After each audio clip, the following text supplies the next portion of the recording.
Hello, I am Owen Firstman, and we'll be talking about Deinosuchus, this large guy.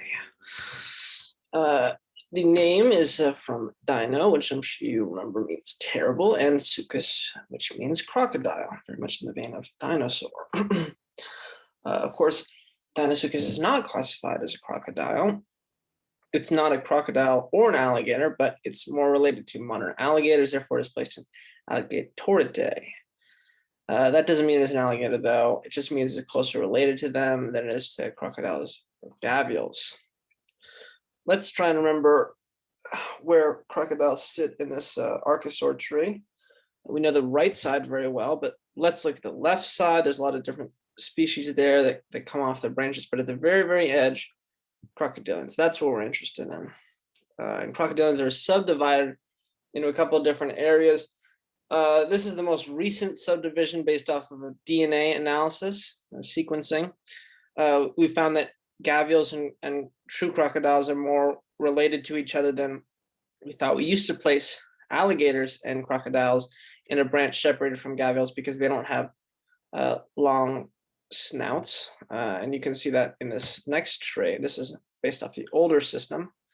But here we can see a sort of a classification of Deinosuchus. You can see different crocodile species, gavials, and obviously in the bold, a couple of species of Deinosuchus. It's a very, very basal position in the tree. Yeah, we can see a couple of alligator, Mississippi, Dentocynesis, living alligators. It's related. Let's talk about when it lived, specifically 73 to 82 million years ago, or what we call the Campanian age, meaning that it was around during the Western Interior Seaway.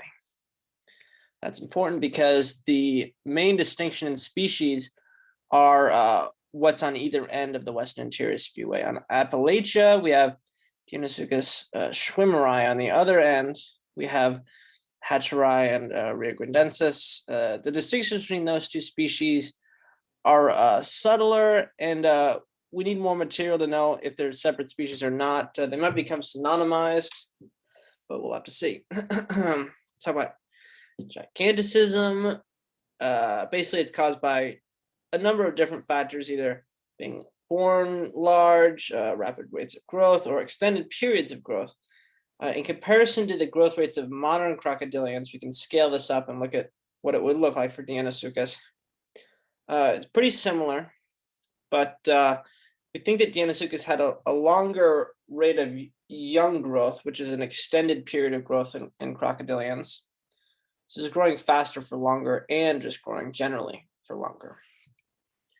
What is the biggest crocodilian? Is it Deinosuchus or Sarcosuchus or Purosaurus? We don't know. There's not enough data to know. Could be Sarcosuchus, could be Deinosuchus. Deinosuchus is definitely one of the largest in Alligatoridae, but Purosaurus is a caiman. It's technically in that clade. We don't know. I'd like to think it's Deinosuchus, but no one can say for sure. There's just not enough data. But you'll get lots of different answers based on who you ask. Bite force. Deinosuchus is likely had a bite force stronger than any theropod dinosaur. This is because modern alligators have basically an unbridled bite force for their size. So if you scale that up, Deinosuchus is definitely going to have a very large bite force. So this leads into diet.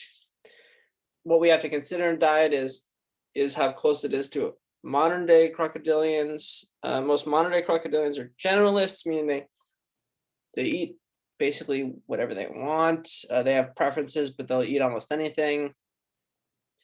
Now, alligators eat mostly turtles, and so this has led mostly Schwimmer, one of the experts, to think that Deinosuchus was probably had some chelanivores. It was one of those. It ate turtles. This is the image you can see. The very back of the mouth is where most of the pressure of the bite is. That's crushing the turtle. I think it's very possible, but the more intriguing idea, I think, to the masses, to most people, is that this thing was ambushing dinosaurs. And there's actually a little bit more evidence than you'd think that this is true. We have some caudal vertebrae of a species of hadrosaur, and that were found with bite marks that closely resemble large crocodilian bite marks. Now we can't say for sure they're Deinosuchus, but I think it makes sense. Deinosuchus was the largest predator in the area, and that's one of the ways of explaining that is that Deinosuchus was limiting other predators from getting larger. It was therefore the apex predator. I think it makes sense. Now here's the history of the fossil. Firstly, it was attributed to Polypichlodon, which was a general term for a genus of crocodilians. Later, it was discovered that it was actually a plesiosaur. Next big discovery is Hatcher and Stanton. They found osteoderms in Willow Creek. They first thought there was an ankylosaurid dinosaur. Stanton realized they weren't a dinosaur, and Hatcher lost interest. Stanton, of course, named the first species after Hatcher, who is now deceased, Deinosuchus hatcheri. The next big thing was Colbert and Roland T. Burr discovered Phobosuchus riograndensis in 1954. This was synonymized to become Deinosuchus riograndensis, of course, named after the Rio Grande. Deinosuchus was discovered, but a systematic review of all available material of all the species very recently done by Roku and Koza found that the earlier specimens of D. rugosus were dubious at best. They declared the name nominum dubium, and they found a new species from the Mississippi, and they named this D. schwimmeri after David Schwimmer, not the actor, but the paleontologist and expert on Deinosuchus. Number of skull reconstructions of Deinosuchus. This is the most famous one. It was very erroneous because they were going off of a crocodile, but still intriguing. I think the more we discover of Deinosuchus, the more confident we can be in things like size and diet. And I think the future of Deinosuchus is intriguing. I guess I just hope that I've imparted why Deinosuchus occupies my imagination and the imaginations of those who study it. Its unmatched bite strength, its gargantuan size, and the possibility that it could ambush large dinosaurs. These factors all contribute to a feeling that for a short period of geological time, in a relatively restricted area, dinosaurs were not the dominant creatures. Deinosuchus was. Bibliography, and let's